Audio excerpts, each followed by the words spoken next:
What's up, guys? Coach Peters here. Today I want to talk about volume versus intensity. And what this really is this graph is here to show us that volume and intensity have an inverse relationship, right? When one goes up, the other has to go down. It's kind of an oxymoron to say go and sprint a mile, right? You can't have the intensity through the roof and sprint, but also do it for a long time. Your volume will be very high, right? So if we were to look on this chart, this kind of shows, firstly, on this top line here of black, it shows our course, right? Essentially, as you look through time, right, it's kind of showing our course and what we are prioritizing, what's going up and what's going down.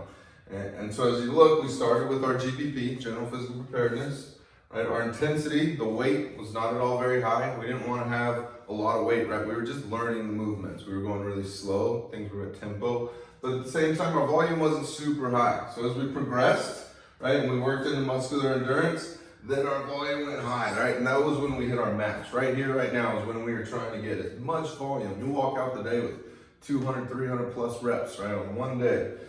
So your volume, your reps, even when training in the weight room, are gonna get very, very high when in this muscular endurance phase. But then as we peak and come over the edge of it, right, then we move into hypertrophy, the volume starts to trickle off now. The reason is we're starting to push our intensity now. So the weight on the bar is what becomes our new priority, right? We talked about in hypertrophy, we still want to have a decent amount of volume. We're not trying to let that thing just drop off, but rather we're trying to maintain as much volume as we can while increasing the intensity. And naturally, the volume is going to drop because of that, right? So then as we continue to progress, we're going to work into strength, and that's when the intensity really takes over, right? We gotta dominate then within our goal, which is to increase. If we're going to get stronger, we have to use higher loads, right? So then again, we continue to progress into power. Intensity continues to climb, and then finally speed. And as we get to speed, right, and our volume is way at the bottom, again, that's kind of like what I started off with. You can't go out and sprint a mile, right? So if you want to do sprints, you can't go for a long distance, right? So that's where that volume really drops off and we hit our edge. Now the last little thing I wanted to show here is our skill acquisition, right? And so as you go and progress through time, understand that these beginning phases don't have a whole lot to do with a skill specific to most sports.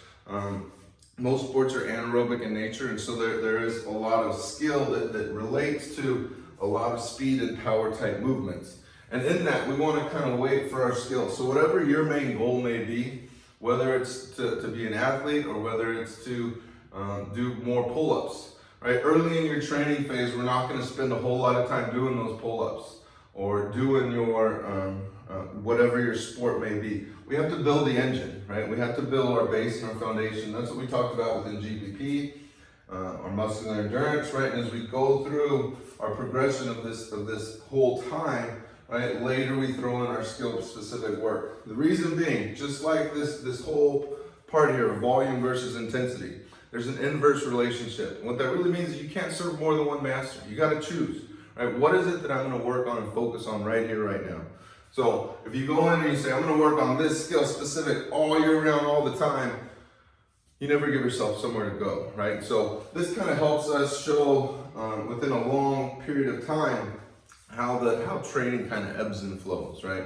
One last thing here is going to be just showing it from an athletic perspective, right? We have preseason is when you work on all these things leading up to strength, and then in season typically is where we hit that strength, power, speed, and your postseason, right? Your championship weeks are going to be right here where that skill is peaking, our speed has peaked, and the body is really at its most high neural demand, ready to go, most power it'll ever have, right? And so that's kind of where we have to set the body up and allow it to kind of come up and down.